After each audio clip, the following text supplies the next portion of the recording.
Line कहिए। बहन कुमारी शैलजा जिंदाबाद जिंदाबाद जिंदाबाद। बहन कुमारी शैलजा जिंदाबाद जिंदाबाद। यहाँ पर उपस्थित मेरे बहुत ही सम्मानित बुजुर्गों, मेरी प्यारी बहनों, नौजवान साथियों, प्यारे बच्चों, श्री राम सिंह जी बरोटा, प्रधान संत गुरु रविदास छात्रावास सेवा समिति, श्री रमेश कुमार जी कटारिया, श्री प्रेम कुमार जी परिहार, श्री राम स्वरूप जी पवार, श्री ओम प्रकाश जी कनवाडिया, श्री राजकुमार जी दहिया, श्री अजीत सिंह जी, श्री रामकिशन जी प्रधान अंबेडकर सभा, श्री कंवर सिंह जी, श्री चंद्रभान जी चोपड़ा पूर्व प्रधान, श्री ख्याली राम जी पूर्व प्रधान, श्री रणधीर सिंह जी, समिति के हमारे अन्य सभी सम्मानित साथीगण, हमारे विधायक श्री बलवान जी दौलतपुरिया, हमारे वरिष्ठ साथी श्री अरविंद शर्मा जी, श्री जयपाल जी लाली, श्री वीरभान जी मेहता, श्री मंगत राम जी लालवास, श्री संदीप नेहरा जी, बहन विद्यारती जी पूर्व प्रिंसिपल, डॉक्टर मुख्तार सिंह जी सदर, शम्मी रती जी पूर्व प्रधान नगर पालिका, बहन कमलेश राय जी, डॉक्टर रामफल जी, काशीराम जी पूर्व चेयरमैन, राजेंद्र कुकरेजा जी, माधोराम जी एडवोकेट, सीताराम जी बेनीवाल हमारे लीगल डिपार्टमेंट के चेयरमैन, श्री लादूराम जी पूनिया, श्री भीम नारंग जी, Shri comrade Ram Kumar ji, Baba Ramdev charitable trust के से आए श्री भजनलाल जी कालवास, माफी चाहूंगी अन्य साथियों से, यहाँ उपस्थित सभी साथीगण, मीडिया के हमारे साथियों, मुझे बहुत ही गर्व महसूस हो रहा है कि आज हमारे संत शिरोमणि गुरु रविदास जी महाराज की जयंती पर आपने मुझे यहाँ पर आमंत्रित किया और आप सब भी यहाँ पर मौजूद हैं। गुरु के दरबार में हम सभी आज यहाँ पर आए हैं। आप सबको मैं बहुत बहुत बधाई देना चाहूँगी, बहुत बधाई। साथियों, गुरुओं से, महात्माओं से हम बहुत कुछ सीख ले सकते हैं और जो संत गुरु महात्मा होते हैं वो किसी एक बिरादरी के नहीं रह जाते, वो पूरी मानवता के लिए होते हैं। यहाँ पर गुरु रविदास जी की उनकी फोटो के सामने हम खड़े हैं, डॉक्टर अंबेडकर जी की फोटो के सामने हम खड़े हैं, उन्हें नमन करते हैं। लेकिन ये केवल अगर हम समझें कि केवल दलितों के लिए ही इन गुरुओं की वाणी या हमारे बड़े महान नेताओं की आत्माओं की वाणी रही हो, ये ऐसा नहीं। हम उन्हें सीमित नहीं कर सकते। गर्व जरूर कर सकते हैं कि हमारे में से उठकर, हमारे ऐसे घरों में पैदा होकर इन्होंने हमारा नाम तो ऊंचा किया ही, लेकिन संदेश जो दिया, जो काम किया, वो सभी के लिए किया, पूरी मानवता के लिए किया। आज गुरबाणी में भी संत गुरु रविदास जी की वाणी है। सबके सब संत गुरु महात्मा बड़े लोग जयंती हम मनाते हैं, लेकिन पर ना रह जाए केवल एक बिरादरी के लिए। हमें खुशी है कि आज 36 बिरादरी के लोग यहाँ पर आए। सबका स्वागत भी है, अभिनंदन है और सबका धन्यवाद। मेरी ओर से मैं कहना चाहूंगी कि जहाँ मुझे मेरे अपने समाज ने पूरा समर्थन दिया, पूरा प्यार दिया, पूरे दलित समाज ने पूरा प्यार दिया, वहीं पूरी 36 बिरादरी ने मेरा पूरा पूरा समर्थन किया। मैं सबको हाथ जोड़कर आज इस पावन दिन पर आप सबका बहुत बहुत धन्यवाद करती हूँ। साथियों, एक दिन में कोई कहीं नहीं पहुंच जाता, समय लगता है। हम भी सीखते हैं, अपने अनुभव से सीखते हैं, बड़ों की सीख लेते हैं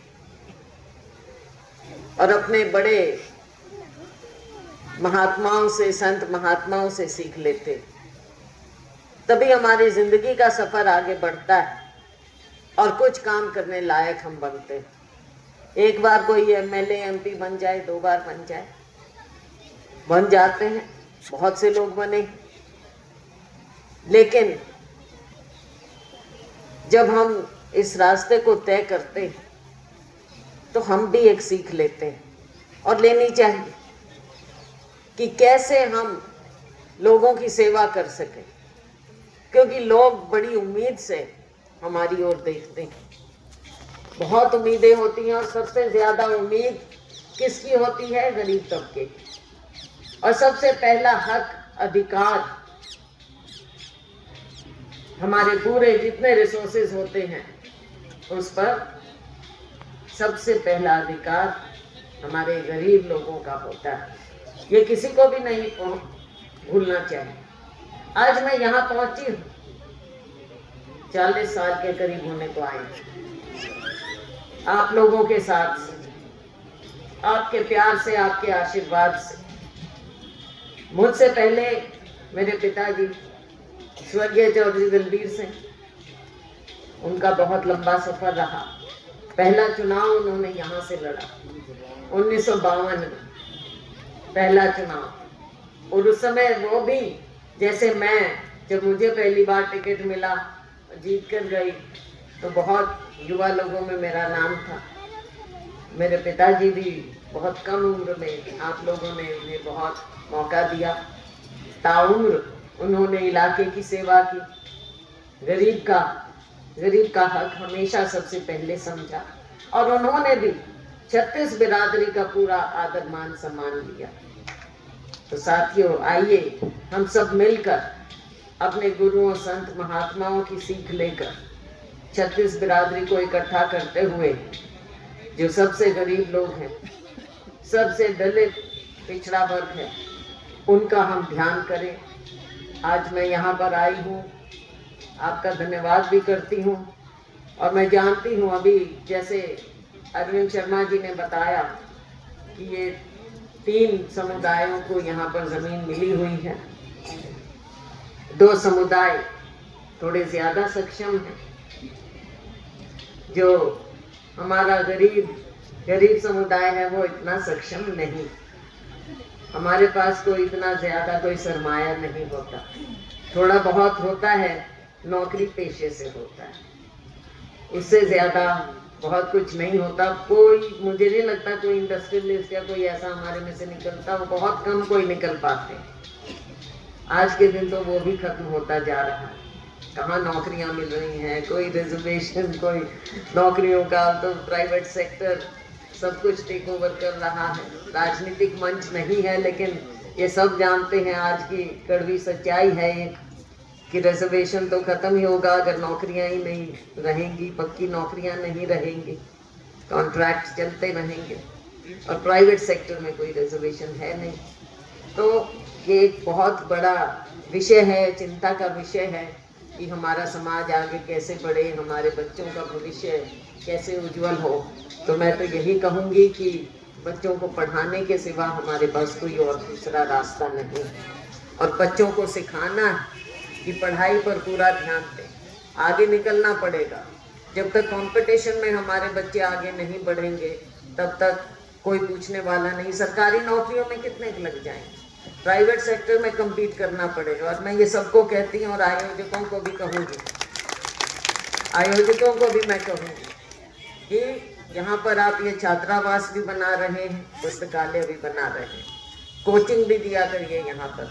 और एक चीज़ ज़रूर करनी है, बच्चों को अंग्रेजी ज़रूर सिखानी है। ज़्यादा हिंदी प्रेमियों के चक्कर में ना जियो, हिंदी तो हम सारे जानते हैं, हमारी मातृभाषा है और हिंदी पढ़ते भी हैं, जानते भी हैं, लेकिन अंग्रेजी जरूर सीख लियो।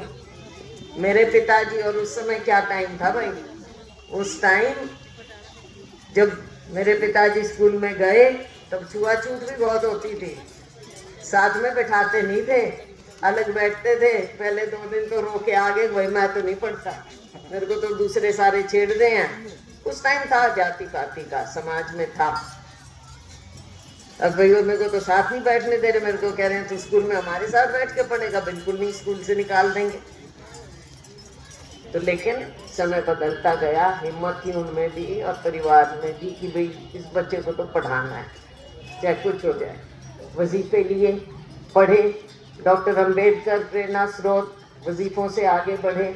मेरे पिताजी को भी वजीफे मिले, लाहौर गए पढ़ने डीएवी में, और फिर यहाँ पर आए।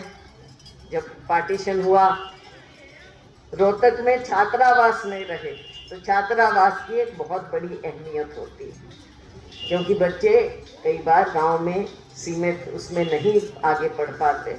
तो ऐसे ज़रूर हमें संस्थाएं चाहिए जहां पर बच्चे पढ़ें, आगे बढ़ें। और मैं जो सीनियर बच्चे होते हैं उनको भी कहूँगी कि स्कूल के बाद देखें गरीब लोग कौन हैं, गरीब बच्चे कौन हैं, गरीब समाज के बच्चे कौन हैं, चाहे किसी बिरादरी के हो, बैठ के उनको कोचिंग दें। दोपहर बाद शाम को खेलकूद भी ज़रूरी है, और एक्स्ट्रा कोचिंग दें बड़े बच्चे, छोटे बच्चों को, ताकि पढ़ाई में रुचि बढ़े। वरना सारे दिन ये मोबाइल लिए बैठे रहेंगे। बच्चा पैदा होते ही मोबाइल, माँ बाप भी कहेंगे भाई रोएगा नहीं, चुप हो जाएगा, मोबाइल दे दो। ये कहानी चल रही है। पढ़ाई लिखाई बहुत ज़रूरी है।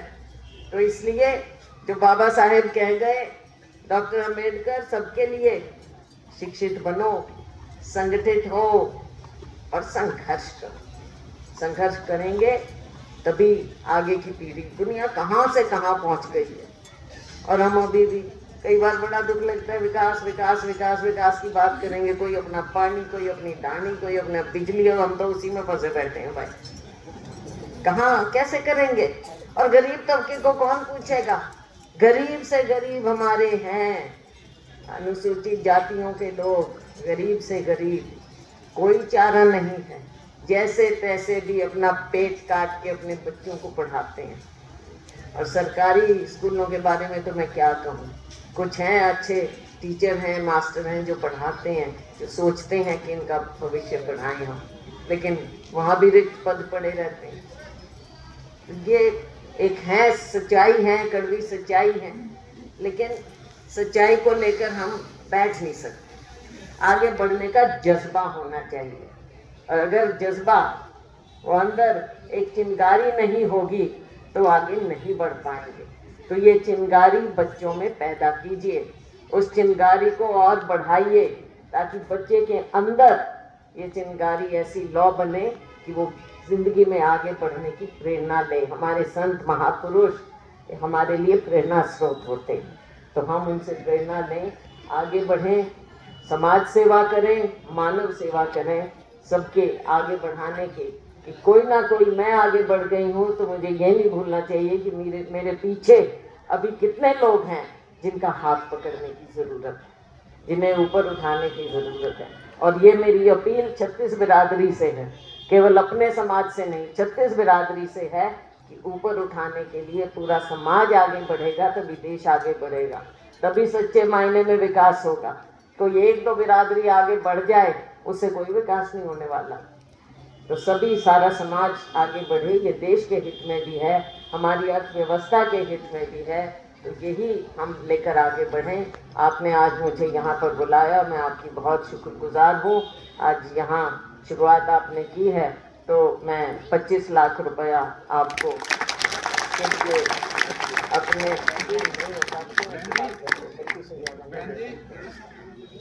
गाइडलाइन होती है, गाइडलाइंस होती हैं एमपी लैड की, जिसके तहत हम पैसा दे सकते हैं।